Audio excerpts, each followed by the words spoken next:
माँ शारदे के चरणों में सशत वंदन।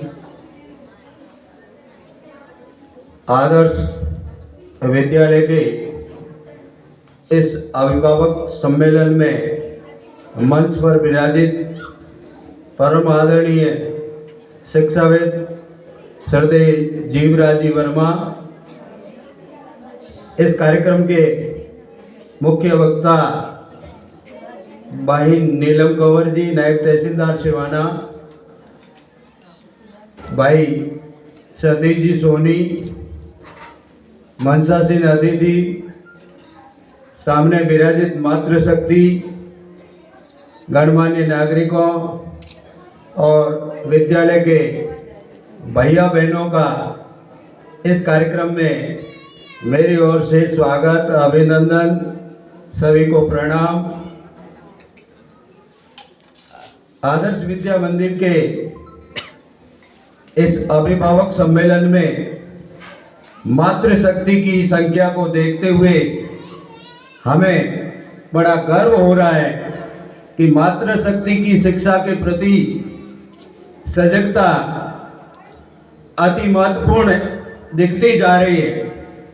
वर्तमान का युग महिला प्रधान युग है। इसमें महिला आगे बढ़कर के किसी भी प्रकार की जिम्मेदारी निभाती है तो वो जिम्मेदारी है जो बखूबी 100% है, जो पूरी है, जो होगी। आदर्श विद्या मंदिर एक ऐसी संस्था है जिसमें विद्या के साथ साथ संस्कारों का ज्ञान है जो दिया जाता है, हमारी संस्कृति का ज्ञान है जो दिया जाता है। जो भैया बहनों के हनुमान चालीसा गायत्री मंत्र से ये सिद्ध होता है कि वास्तव में हनुमान चालीसा लंबा होता है लेकिन इन विद्यार्थियों को कंठस्थ याद है। इससे हमें बहुत बड़ी खुशी है जो मिलती कि ऐसे विद्यालय जो हमारी संस्कृति को सजीव जीवट बनाए रखते हैं और इन युवाओं के अंदर ऐसी भावना है जो विकसित करते हैं, तो ये युवा आगे चल करके अपने देश के विकास में, समाज के विकास में महत्वपूर्ण भूमिका है जो अदा करेंगे। हमेशा विद्यार्थियों में जागरूकता की भावना होनी चाहिए। कौन क्या कर रहा है, कैसे जो चल रहा है, भले घर में रहे, किसी प्रकार से रहे, सेंसेशन है जो जरूरी है। आज की तकनीकी युग में, इस मोबाइल युग में ये सेंसेशन और जागरूकता दिनों दिन है जो बढ़ती जा रही है, जो अपन सबके लिए एक गंभीर सोचने का विषय है कि विद्यार्थियों को, बालकों को इन मोबाइल से दूर रखेंगे तभी उनकी है जो समाज के प्रति, वातावरण के प्रति, हर किसी के प्रति है जो जागरूकता, सेंसेशन है जो पैदा जरूर होगा। दूसरी चीज है धैर्य रखना चाहिए।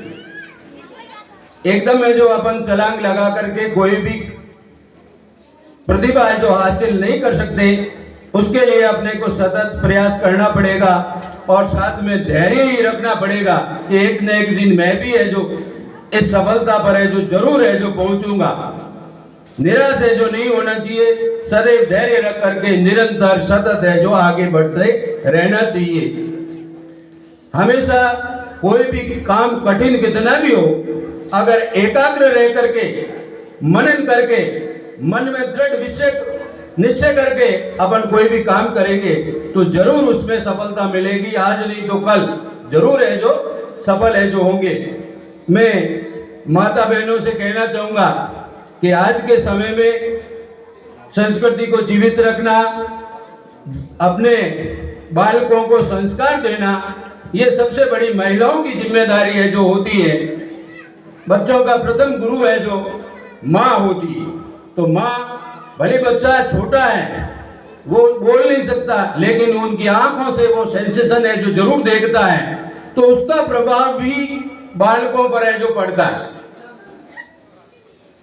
बच्चा भले छोटा है, बोल नहीं सकता, समझ नहीं सकता, लेकिन जो देख रहा है, जो सुन रहा है, उनके जैसा वातावरण घर में जैसे बोल रहे हैं, जैसे अपन है जो क्रियाकलाप कर रहे हैं, तो वो भले ही बालक छोटा है, देख मतलब सुन नहीं सकता, सॉरी बोल नहीं सकता, लेकिन वो है जो अपने सेंसेशन है जो ग्रहण करता है। तो ये माता बहनों पर सबसे बड़ी जिम्मेदारी होती है कि घर का वातावरण, घर के संस्कार, घर में किस प्रकार का पहनावा, किस प्रकार के उठना बैठना, इनका प्रभाव है जो इन बालकों पर पड़ता है। और वैज्ञानिक और डॉक्टर भी मानते हैं कि बच्चा 7 साल का होता है तब उनका दिमाग जो भेजा है, जो अपने जो कहते हैं कि बुद्धि है, वो विकसित है जो हो जाती। बाद में केवल है जो आगे बढ़ने की प्रक्रिया होती है। तो छोटे बच्चों में सेंसेशन अधिक होता है, छोटे बच्चों में मस्तिष्क का विकास है, जो जिस प्रकार से उसने संस्कार सीखे हैं आगे जीवन में भी वो इस प्रकार के कार्य या क्रियाकलाप है जो करेगा। तो मातृशक्ति की घर के निर्माण में, समाज के निर्माण में और राष्ट्र के निर्माण में महत्वपूर्ण भूमिका है जो होती है, पुरुषों की तुलना में ज्यादा है जो होती है। तो मातृशक्ति को देखकर आज मैं भी गदगद हो गया कि वास्तव में अपनी जिम्मेदारी है जो बखूबी निभा रही। और आज के समय में माता बहनों के लिए कहना चाहूंगा कि किसी भी प्रकार की भ्रांति से ग्रसित नहीं रहना चाहिए, कॉन्फिडेंस होना चाहिए। किसी भी प्रकार के देवी देवताओं के आप पूजा करें, देवी देवताओं की पूजा का उद्देश्य यही होता है कि सुबह जल्दी उठें, स्नान करें, धुले हुए वस्त्र पहने, पूजा करें। दीपक जलाने से घर का वातावरण शुद्ध होता है, जिससे कि अपन कोई भी काम में जाएंगे तो शुद्ध वातावरण और पॉजिटिव ऊर्जा लेकर के जाएंगे तो अच्छा काम है जो होगा। लेकिन वर्तमान में भी कई तरह की शिक्षा का विकास होते हुए भी इतनी भ्रांतियां हैं कि अपन है जो उनके चक्कर में अपना जीवन है जो व्यर्थ गंवाते हैं। आर्थिक, सामाजिक और मानसिक है जो नुकसान है जो होता है। शरीर में कमजोरी हीमोग्लोबिन के कारण, खून की कमी के कारण होती है, दुर्बल होते हैं, चक्कर आते हैं। तो उसका उपाय यही है कि अच्छा भोजन करेंगे, स्वस्थ भोजन करेंगे, तभी है जो वो बीमारी दूर होगी। कोई देवी देवता या भोपा है जो उसको दूर नहीं कर सकता। ये है जो हमें आजमाया हुआ है जो सत्य है। तो इसलिए आप सबसे पहले अच्छा खाएं, घर का वातावरण है जो स्वच्छ रखें। और ये महिलाओं की जिम्मेदारी होती है। घर में 3 चीजें अगर आपके स्वस्थ हैं तो घर में कोई बीमारी है जो नहीं आएगी। टांका, टॉयलेट और रसोई। टांका साफ सुथरा होना चाहिए, पीने का पानी। तो 60% बीमारियां पीने के पानी से है जो होती है। तो अपने घर का टांका यानी कि पानी रखने का जो भी अपने संयंत्र है, साधन है, उसको साफ रखें। दूसरा टॉयलेट से भी कई प्रकार की बीमारियां एक से दूसरे में हो जाती हैं, तो उसको भी है जो निरंतर है जो साफ रखें। और तीसरा है जो रसोई, जिसमें अपने भोजन बनता है। तो ये तीनों चीजें महिलाओं की जिम्मेदारी है। महिला अगर उसमें सशक्त है, जागरूक है, तो आपको घर में किसी भी प्रकार की कोई बीमारी या कोई भ्रांति या कोई भी आपके ऊपर है जो जादू टोना नहीं कर सकता।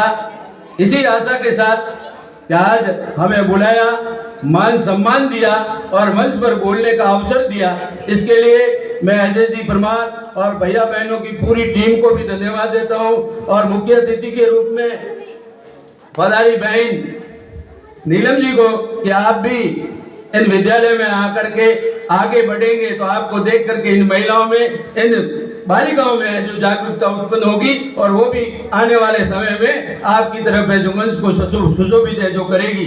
इसी आशा के साथ पुनः विद्यालय के उज्जवल भविष्य की कामना करते हुए, विद्यार्थियों के उज्जवल भविष्य की कामना करते हुए सभी को धन्यवाद। जय हिंद, जय भारत।